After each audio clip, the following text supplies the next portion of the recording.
Hello, Insomnihack, and welcome to our talk.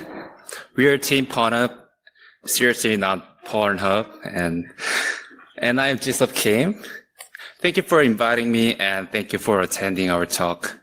I hope you enjoy this talk. Okay, here we go now. Again, my name is Jisub Kim, and I'm offensive security researcher in South Korea, and I like web hacking, embedded security, and I'm CTFer, and I'm playing CDF with Team Sweat.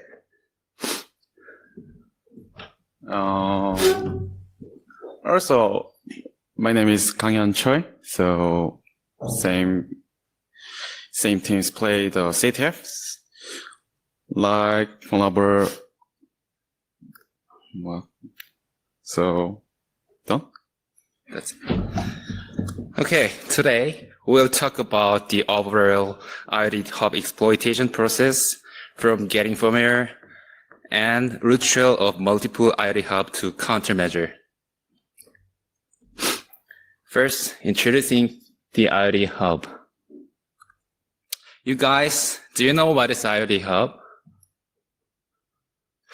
IoT Hub is a voucher for connection of the multiple IoT devices called as things.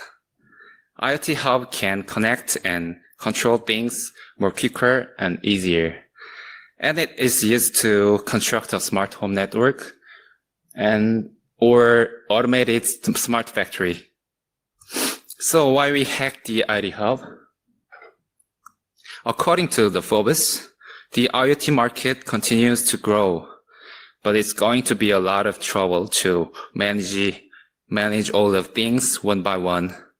So this necessitates a management system that can control a large number of things at once. Thus, the market share of IoT Hub, such as SmartThings, Wink, inevitably increases.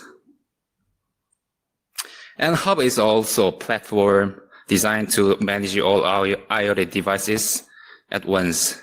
So therefore, if you attack the Hub, all devices connected to the Hub will be additional attack surface. So the attacker can dominate the home IoT network with a single exploitation. This table is our process of selection of vendors. First of all, we tried to select based on market share, but we couldn't find the relevant data. Therefore, we selected Amazon's sales ranking that could be an indicator of customer preference. In addition, we also selected 3 Korean mobile carriers that are operating IoT network business actively in Korea. Next, getting firmware. For getting the firmware, we've got some strategies. We list on websites, firmware provisioning, serial communication, etc. The first is when the firmware is released on the website. And this is depending on vendors, but if vendor usually provide firmware for manual updates on the homepage, you can easily obtain the firmware through this route. The second is firmware provisioning. Firmware provisioning is the word that tells how to provide the device with firmware to update. In case of the Hub, usually use SSL encrypted communication to provide an updated firmware.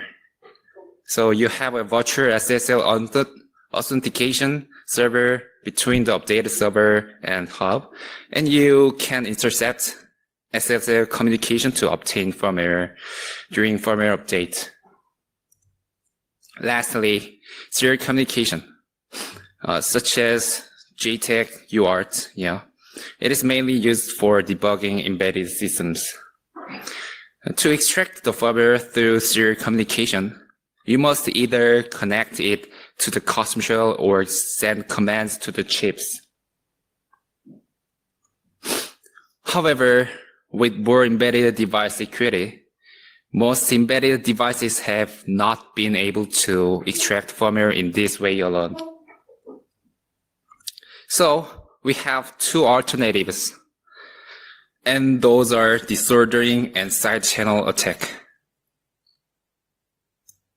First alternative, disordering is the removal of solder and components from a circuit board for troubleshooting, repair, and replacement, but use of too high temperature of heating. A temperature or heating for too long may damage components and board. Therefore, it needs very skillful technique. These pictures show the results when we personally tried the disordering technique. And we purchased a dedicated socket and an interface board, and we try to dump the NAND flash and eMMC. eMMC has a lot of data in the internet, so the firmware extraction process was not difficult. Its disorder test was successful. But in the case of NAND flash, it was pretty difficult because we had to reproduce the controller role, what eMMC do. Next, we are introducing the side channel attack. Each device had a variety of hardware security techniques depending on vendor. So, however, we thought analyzing it individually and bypassing it was not efficient. So because the IoT Hub is also an embedded system tool, we decided to analyze the bootloaders used in most embedded systems. According to statistics, most embedded systems use U-boot or CFE bootloader, and because most of the hubs we are going to analyze and using U-boot bootloader, so we are going to analyze the U-boot bootloader. At system booting, the bootloader initializes peripheral devices such as CPU, memory, and enters the main loop function. The main loop function finally executes auto boot command. If success, the OS boot, but if fails, it returns a custom shell for the developer.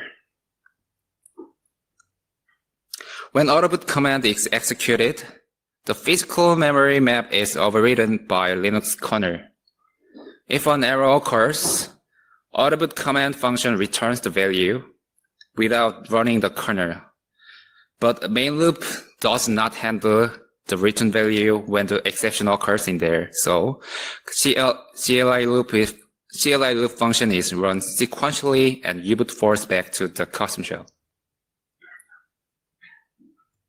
So if an error occurs before loading the kernel, through a glitching attack, pin-to-pawn attack present in DEFCON, the CLI loop function is executed and the custom shell is returned. As a result, we got CV number for that vulnerability, and we've been able to get firmware from most IoT hubs in these two ways. Next is defining attack surface. In order to analyze the vulnerabilities with extracted firmware, the attack surface must be well defined. So this requires detailed threat modeling and accurate understanding of data flow between hub and server. Because most vulnerabilities occur in the user's input, so we must draw a data flow first